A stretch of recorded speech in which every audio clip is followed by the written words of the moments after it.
ಸರಸ್ವತಿ ನದಿ. ಬಹಳ ಹಿಂದೆ ಪುಲಸ್ತ್ಯ ಅನ್ನುವವನು ಬ್ರಹ್ಮನನ್ನು ಕುರಿತು ತಪಸ್ಸನ್ನು ಆಚರಿಸಲು ಬದರಿಕಾವನವನ್ನು ತೋರಿಸ್ತಾನೆ.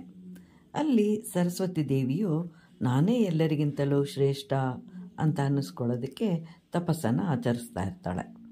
ಆಗ ಪುಲಸ್ತ್ಯನೆಂಬ ಪ್ರಜಾಪತಿ ಅವನು ತಪಸ್ಸನ್ನು ಆಚರಿಸಲು ಸ್ವಲ್ಪ ನೀರನ್ನು ಕೇಳ್ತಾನೆ ಸರಸ್ವತಿಯನ್ನು. ಆದರೆ ತಪಸ್ಸಿನಲ್ಲಿದ್ದ ಸರಸ್ವತಿಯು ಮಾತನಾಡದೇ ಇದ್ದಿದ್ದರಿಂದ ಅವನಿಗೆ ಕೋಪ ಬರುತ್ತೆ. ಅವನು ಸರಸ್ವತಿಯನ್ನು ಶಪಿಸ್ತಾನೆ. ನೀನು ಯಾವ ಕೋರಿಕೆಯಿಂದ ತಪಸ್ಸು ಮಾಡ್ತಾ ಇದೆಯೋ ಅದು ಈಡೇರೋದಿಲ್ಲ ಅಂತ ಹೇಳಿ, ನಿನ್ನ ನದಿಯ ಅಸ್ತಿತ್ವವೇ ಇರೋದಿಲ್ಲ ಅಂಥೇಳಿ ಶಾಪವನ್ನು ಕೊಡ್ತಾನೆ. ಮುಂದೆ ಭಗೀರಥನೆಂಬುವವನು ಗಂಗಾ ನದಿಯನ್ನು ಭೂಲೋಕಕ್ಕೆ ತರ್ತಾನೆ. ಅವನ ಖ್ಯಾತಿ ಅಪಾರವಾಗಿರುತ್ತೆ. ಆಗ ಸರಸ್ವತಿಯು ಕೋಪಿಸ್ಕೊಂಡು, ನಾನು ಲೋಕ ಕಲ್ಯಾಣಕ್ಕಾಗಿ ತಪಸ್ಸನ್ನು ಮಾಡ್ತಾ ಇದ್ದರೆ ನನಗೆ ಶಾಪವನ್ನು ಕೊಟ್ಟಿದೆಯಾ ಅಂತ.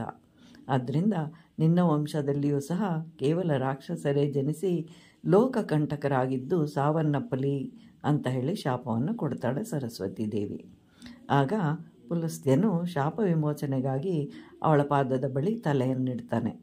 ಆಗ ಸರಸ್ವತಿಯೂ ಸಹ ಶಾಂತಳಾಗಿ ವಿಶ್ರವ ಅನ್ನುವಂತಹ ಒಳ್ಳೆಯವನು ಹುಟ್ಟುತ್ತಾನೆ. ಆದರೆ ಕೈಕಸಿ ಎಂಬ ರಾಕ್ಷಸಿಯನ್ನು ವಿವಾಹವಾಗಿ ಭಯಂಕರವಾದ ರಾಕ್ಷಸನು ಹುಟ್ಟುವನು. ಅದರಿಂದ ನಿನಗೆ ಅಪಕೀರ್ತಿ ಬರುತ್ತೆ. ಆ ಬಳಿಕ ಸರಸ್ವತಿಯ ಕಣ್ಣಿನಲ್ಲೂ ನೀರು ಬರುತ್ತೆ. ಅದನ್ನು ಅಲ್ಲಿ ಸುರಿಸಿ ವಿಷ್ಣುವು ಏನೂ ಚಿಂತಿಸಬೇಡ, ಮುಂದೆ ಒಂದು ದಿನ ನಾನು ವೆಂಕಟಾದ್ರಿ ಅನ್ನುವಂತಹ ಬೆಟ್ಟವನ್ನು ಭೂಮಿಗೆ ತರ್ತೇನೆ. ನೀನು ಅಲ್ಲಿ ಸ್ವಲ್ಪ ಕಾಲ ತಪಸ್ಸನ್ನು ಆಚರಿಸು. ಆ ಬಳಿಕ ನೀನು ಸ್ವಾಮಿ ಪುಷ್ಕರಣಿ ಅನ್ನುವಂತಹ ಹೆಸರಿನಿಂದ ಬದಲಾವಣೆಯನ್ನು ಹೊಂದಿ ಹೆಸರು ಮತ್ತು ಕೀರ್ತಿಯನ್ನು ಗಳಿಸ್ತೀಯ.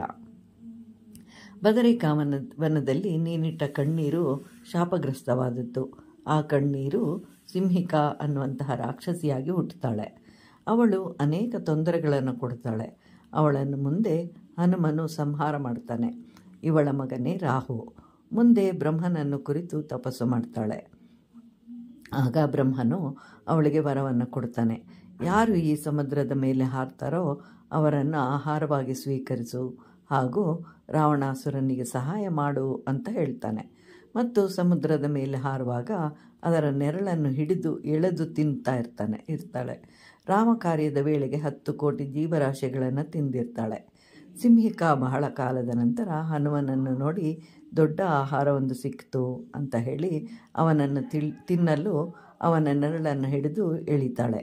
ಆದರೆ ಹನುಮನೇ ಸಿಂಹಕಾಳನ್ನು ಸಂಹಾರ ಮಾಡ್ತಾನೆ.